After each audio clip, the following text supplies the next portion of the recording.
We are covering very high-pressure refrigerants, a key topic for your EPA 608 Type 2 and Universal certification exams. The primary refrigerant in this category you must know is R-744, which is simply carbon dioxide, or CO2. While older refrigerants like R-13 and R-503 are also in this category, they are largely phased out.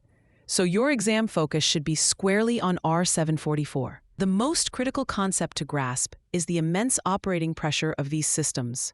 A typical high side pressure for a subcritical R-744 system can be between 600 to 1,500 psig, which is dramatically higher than refrigerants like R-410A.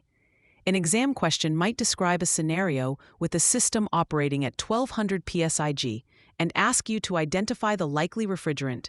R-744 would be the correct choice. Because of these pressures, standard service equipment is not just inadequate, it's dangerously unsafe. You must use gauges, hoses, and recovery machines specifically rated for R-744's high pressures, which can exceed 2,000 psi. A common exam trap is to confuse the requirements for R-410A with R-744. While R-410A is a high-pressure refrigerant requiring robust 800 psi rated gauges, that equipment cannot be used on a very high-pressure R-744 system.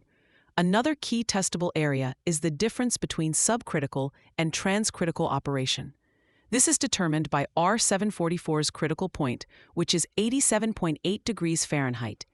Below this temperature, CO2 behaves like a traditional refrigerant, condensing from a gas to a liquid in what is called a subcritical state. Above 87.8 degrees Fahrenheit, it enters a transcritical state where it becomes a supercritical fluid that does not condense but rejects heat in a gas cooler. The exam will test your knowledge of this temperature threshold. Safety is paramount and heavily tested. Although R-744 has an A1 safety classification for low toxicity and no flammability, it is a serious asphyxiant. A significant leak in an enclosed space, like a machine room, will displace oxygen and can be fatal. Therefore, CO2 detectors and proper ventilation are critical safety measures. The other major hazard is the high pressure itself, which makes component failures potentially explosive and requires specialized pressure relief valves. To legally service, repair, or dispose of very high-pressure appliances like those using R-744, a technician must hold an EPA 608 Type 2 or Universal certification.